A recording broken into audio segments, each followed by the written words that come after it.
कुछ लोगों को बड़ी परेशानी के साथ अपना गुजारा करते देखकर आप सोच रहे होंगे कि इसके जीने का क्या फ़ायदा।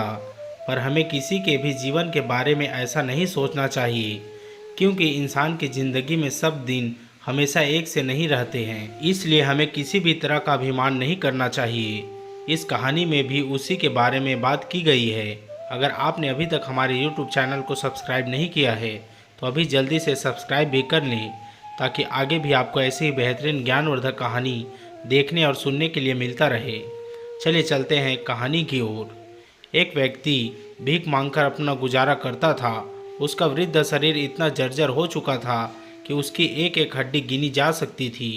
उसकी आंखों की ज्योति लगभग जा चुकी थी और शरीर में कुष्ठ रोग हो गया था।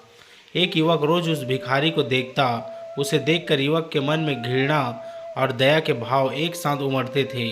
वो सोचता था कि इसके जीने का क्या फ़ायदा, जीवन से इसे इतना लगाव क्यों है, ईश्वर उसे मुक्ति क्यों नहीं दे देते। एक दिन जब उससे रहा नहीं गया तो वह भिखारी के पास जाकर बोला, बाबा, तुम्हारी इतनी बुरी हालत है, फिर भी तुम जीना चाहते हो और भीख मांगते हो। तुम ईश्वर से यह प्रार्थना क्यों नहीं करते कि वह तुम्हें इस नरक जैसे जीवन से मुक्त कर दे।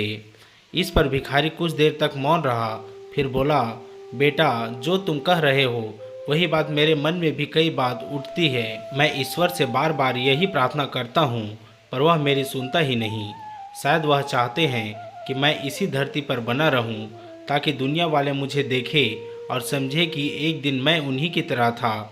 लेकिन कभी वह दिन भी आ सकता है जब वो किसी कारणवश वे भी मेरी तरह हो जाएं। इसलिए किसी को भी अपने ऊपर किसी भी तरह का अभिमान नहीं करना चाहिए। इंसान की ज़िंदगी में सब दिन हमेशा एक से नहीं रहते हैं। युवक भिखारी के शब्दों में छिपी बातों का मर्म समझ गया।